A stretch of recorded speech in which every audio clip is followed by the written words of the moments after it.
Células apresentadoras de antígenos. Quem são essas células? De onde elas vieram?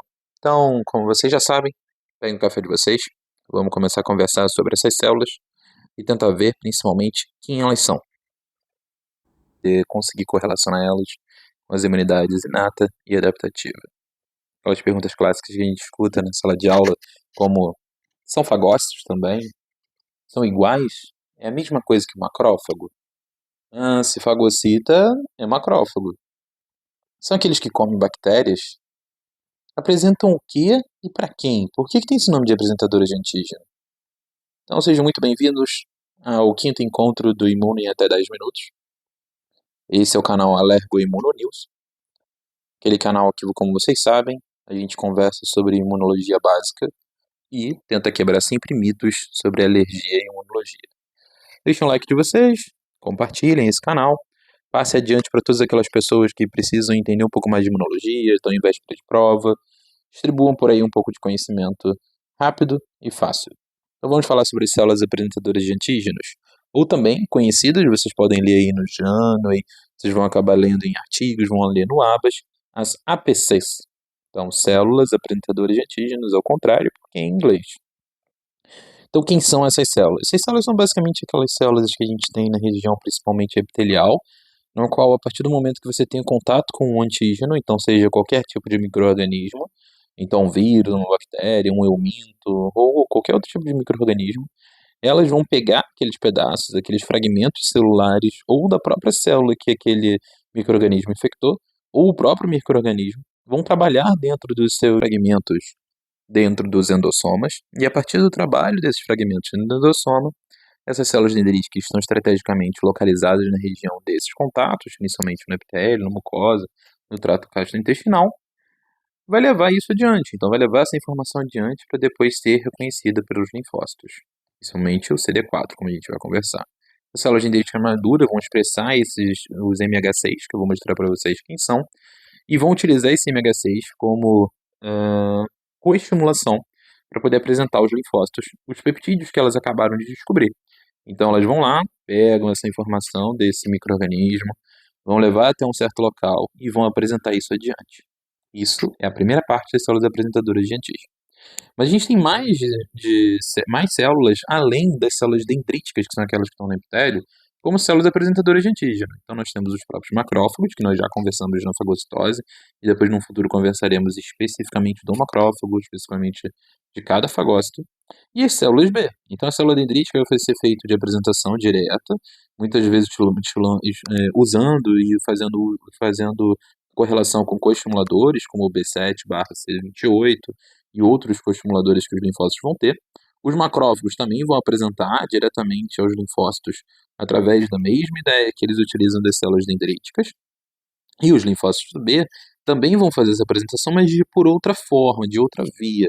Muitas das vezes, os linfócitos B vão utilizar essa apresentação como parte da produção de anticorpos. Então, no momento que os linfócitos B tiverem que mudar o seu isotipo de IgM para IgE, ou para IgG, ou para IgA, eles vão se transformar em plasmócitos e aí eles vão precisar dessa parte de apresentar o antígeno para o linfócito, para poder ter a sua troca de isotipo e depois produzir os seus anticorpos. Quem são esses complexos de histocompatibilidade? Os famosos MHC de classe 1 ou MHC de classe 2. Eles estão presentes principalmente nessas células apresentadoras de antígeno, como a gente falou. Vou mostrar para vocês em quais são as células que eles estão.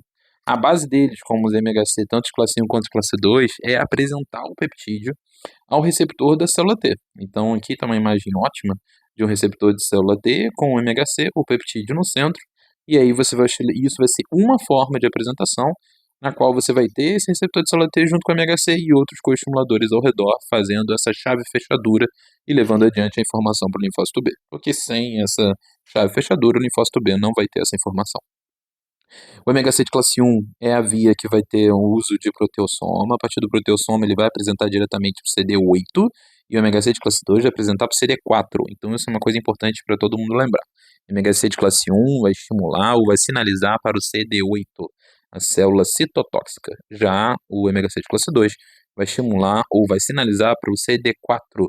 CD4 é esse que pode ser helper 1, helper 2, helper 17 ou 22, ou até um Treg. Então, muitas das vezes, essa conexão entre MHC de classe 2 e os coestimuladores do linfócito CD4 é uma forma inicial ou de manutenção da resposta àquele micro-organismo. Já o CD8 é para estimular ou manter a resposta citotóxica. Lembrar que o CD4 é o grande general e o CD8 ele é citotóxico, ele destrói células diretamente. O MHC de classe 1, ele está em todas as células nucleadas, todas as células que existem que têm um núcleo vão ter MHC de classe 1 para sinalizar o CD8. Já o MHC de classe 2 vai estar nas células dendríticas, nos fagócitos mononucleares, linfócitos B, células endoteliais e epitélios de uma forma geral. O MHC de classe 1 vai estimular o CD8, o MHC de classe 2 o CD4. O MHC de classe 1 vai utilizar enzimas para destruir esses peptídeos, como os proteossomas. Já o MHC de classe 2 vai utilizar as proteases endossomais e os lisossomas, principalmente a captepsina, que faz essa relação de destruição desses peptídeos. Esse tipo de apresentação, que vai usar MHC de classe 1, é fundamental principalmente em respostas contra cânceres. Então, lembrar que o citotóxico ele vai explodir a célula que não tem foge, né, tira o MHC de classe 1 da sua superfície, o NK faz isso, ou aquela célula que o MHC de classe 1 vai estar apresentando peptídeo na sua superfície, porque ela vai estar contaminada por um vírus ou por outro micro-organismo intracelular. O CD8 vai passar, vai ler aquilo e vai explodir aquela célula. Já o MHC de classe 2 vai estar ali apresentando ao CD4 esse antígeno para facilitar a resposta ao CD4 e gerar outras respostas, como vocês já sabem, de TH1, 2 ou 17. Essa imagem é muito importante para vocês verem a quantidade de coestimuladores que existem entre a célula dendrítica e um linfócito T, como o CD4. Nesse caso, a gente está vendo um CD4 ou um CD8 com MHC de classe 1 ou classe 2, então são vários coestimuladores. Essa imagem também é ótima, é uma imagem do artigo recente mostrando a relação do SARS-CoV-2, do vírus do Covid-19, com ali a célula dendrítica em MHC de classe 2 apresentando o linfócito TCD4. Para vocês verem quanto de reação tem, quanto de estímulo imunológico tem. Como sempre, como a gente sempre conversa, as referências são o livro do Abas, de Imunologia Celular e Molecular, e o livro do Jonas. Fiquem à vontade para perguntar qualquer coisa que vocês queiram aí nos comentários. Até a próxima, gente!